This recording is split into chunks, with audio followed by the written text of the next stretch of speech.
Hi everyone, this is Gingerbeard. I'm making a video about my Grand Arena strategy and tips. The reason why I'm doing this is because a guildmate asked me to, and I think it's going to be very helpful to people around my galactic power level and around his galactic power level or lower. Mainly just because it's a little bit different for us. After we set a few teams on defense and we save some teams for attack, then suddenly we are at the dregs of our roster. We're at, our very, very lowest of the low power teams, anywhere from, 80,000, 70,000, 60,000 power teams to 30, 40,000 power teams, depending on your total galactic power. Which is the reason why I'm making this, is because he saw that I got into Aurodium, and I commented that I even could have gotten to Kyber because there are a few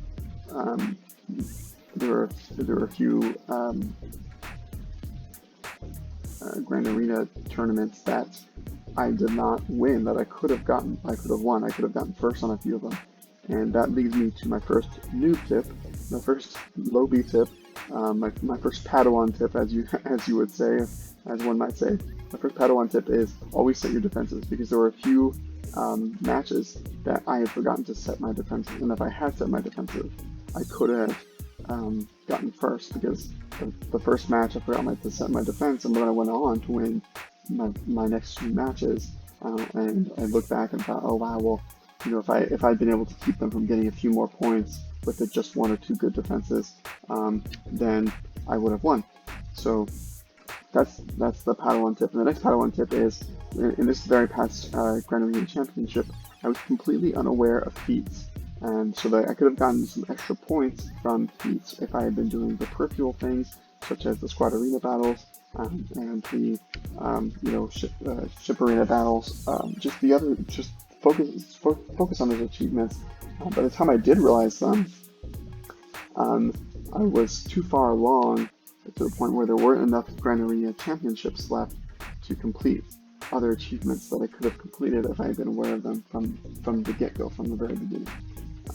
So, first two Padawan tips are, set the defenses and focus as much as possible on feats. And that leads me right into my strategy. My personal strategy evolved over Grand Arena, and I at least got a 50% win rate, and I think my actual win rate was right around 66%. I think that makes more sense with how close I got to Kyber. My strategy was to take my three best teams, and save them for attack, and then let the rest of my defensives be defense. The rest of my teams be defense. And that worked really well for me. And you can make that strategy even better with what Arnold and Mobile Gamer and DB Official are all doing. What the top players are doing in the game is they're looking at the rosters of their opponents and looking at and figuring out the counters and finding their teams that are hard counters to the teams of their opponent and setting those teams on defense. That doesn't apply as much to us, to people like me or people with lower power than me, because our rosters aren't so filled out that our roster is just going to have counters to whatever the other person has. Like, we just don't have enough teams to have those counters, so it doesn't always apply. And so that's why my general strategy almost always works much better. It's just because we rarely have the counters. But always look at it, always check it out, start developing the skill, because in the off chance that you do have a hard counter, you definitely want to set it on defense or keep it for attack. But if you know you have a team that none of their teams can counter, definitely put it on defense, and that's the way you should think about that. And you can win that way, and really help you out. I didn't do that as much. That part of the strategy, I didn't do it as much. I stuck to just taking my three best teams and saving them for attacking using the rest defenses. And then what happened was, what won me my championships, what got me first, was the fact that I would save my teams with high synergy are the ones that I would use for defense. And so they didn't necessarily have to have um, um, high power, but they did need to have high synergy. And that synergy really is what makes them very powerful defensively. So one of my go-to squads, and one of the squads that almost always was winning on defense was this team right here. You can see it's kind of a lower power team. It's 87. It's getting there. It's getting to 90k power or higher. But this team would win defenses for me, and it's not very costly in terms of gear. I could have them all for at gear 10 instead of gear 11, and it would be fine. The main thing is definitely have Passage high and stuff like that.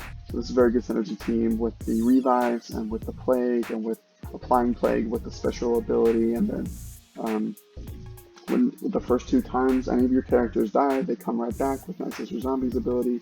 And Night Sister Zombie always coming back and taunting whenever she goes. Like it's just and when one of your guys dies, it resets the Endless Horde debuff. Like there's just a lot of really good synergy that makes it, even though it's only an 87k power team, if you don't have the right counter to it, a team that's 95k power or higher or 100k power or higher is a team that has to be that strong in order to beat it.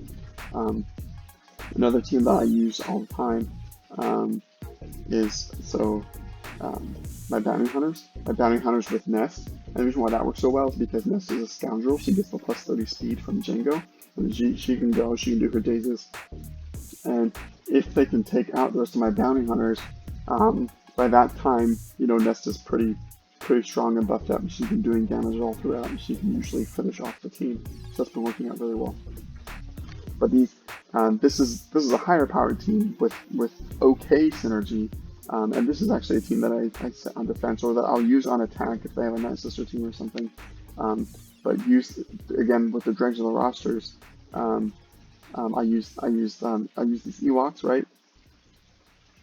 Whoops. High synergy power team, high synergy team, low power, right? I beat a 90k power Empire team with this once. Just with all their synergy, all their buffs, the deflection, the revives, the attacks out of turn, the turn meter gain from low gray, like it was just in the assists with specials, with a couple specials with assists. It's just really powerful, really great. And then my other team that's high synergy that I use on defense is a first order team. So I don't use this exact team. The exact team I use is this on defense, and the reason why is because of this leader ability, the crit damage, the speed, and then the turn meter on crit is just phenomenal. This is just such high synergy, especially coupled with the advantage the advantage buff that Captain Phasma passes and that they can gain based on some of their special abilities. It guarantees a crit, so it guarantees the 15% chance. 15% turn meter, I mean. And if they all take a turn and they all crit, that's another 75% turn meter that all of them get, in addition to their base turn meter. As it goes around for them to each have taken a turn, they will have gained another extra bonus turn just based on those 5 crits. And some of them can attack twice, and some of them can call others to assist, and so you can even get that bonus turn faster than 5 turns, right? So it's pretty good. Yeah. I think it's a bit better than Phasma's lead, because Phasma's lead that attacks out of turn is about a 1 in 5 chance anyway, because it's a and that's their first order, 60%. So this might even be better, but I'd have to do a little bit more hard math to figure out which is better. But I think overall the crit damage, speed, and turn meter is better than just more attacks at a turn. So those are my main. That's my main strategy, and that's how I won as much as I did. That's how I got as far as I did. My 3 best teams for attack, the rest on defense, high synergy teams on defense, And when I lost is when other players had set hard counters to my teams. And for example, the Kira team, there's a Kira team last one that could not be, I think I spoke about, but it just could not be. And it was a very low power team, a low power 70k Kira team with Ness and other solo Star Wars story themed characters that just could not be. And so when it comes down to you're using the dregs of your roster on defense, and you need to use high synergy teams. Very annoying teams on defense that go up are Phoenix Squad. Very, very annoying for me to go up against Phoenix Squad when it comes down to the dregs. Because I will have used my JKR, I will have used my Jarkliv, and I will have used my JTR, and it's down to the dregs, and suddenly there's this 70,000 power, 80,000 power Phoenix team that I just cannot beat because of their synergy. It's really hard to just take them out. But at least my last and final tip is your resource management and your roster development. Definitely focus on developing teams that actually have really high synergy. Go for the best teams first. Use your resources and energy on farming for Jedi Knight Revan, for Darth Revan, for JTR, for teams that have these really high synergy, best synergy teams first, and your A, B team synergy teams next, because those teams are the teams you're going to be using to counter and then counter on attack and counter on defense as well. So that's about it. That's about how everything I was doing that's got me as far as I got, and the tips that I could do, the Padawan tips that I need to change up, setting my defenses and focusing on feats, and then looking and then the actual strategy tips, looking at the opponent's roster, seeing if I have counters and taking advantage of the counters to their teams, and then that would have gotten me to Kyber. I would have been able to win. So I hope that helps. I hope it adds to the wealth of knowledge that's out there. There's a lot that's out there, and I really just want to add to my guildmates, the community, to people where I'm at, going through the experiences I'm having, because a Grand Arena Championship where I'm at with a roster that is not filled out, where I don't have 10 teams that are all Gear 12 or higher, or it's a very, very different experience, and winning is down to low power teams on defenses more often than not. And so I wanted to give that out, do that for my guildmates, do it for other people who are in his situation and in my situation, and of course always, as always, leave a like below if you enjoyed this. If this was helpful, please subscribe. Please help my channel grow. I really love this game. I love playing it. I enjoy the strong community that it has, the very supportive community, even especially among all the streamers. All the streamers seem to have really good, give and take, and feedback and growing with each other in relationships. It's just wonderful to see good people doing great things, helping people with this game and grow. It's just awesome. So please leave that like, and I hope to make more videos that are helpful and that help you out and help you grow and help you get as high as you can possibly go and grow with the least amount of resources and lowest power teams to get those points, or whatever. So yeah, have a great day, and may the force be with you.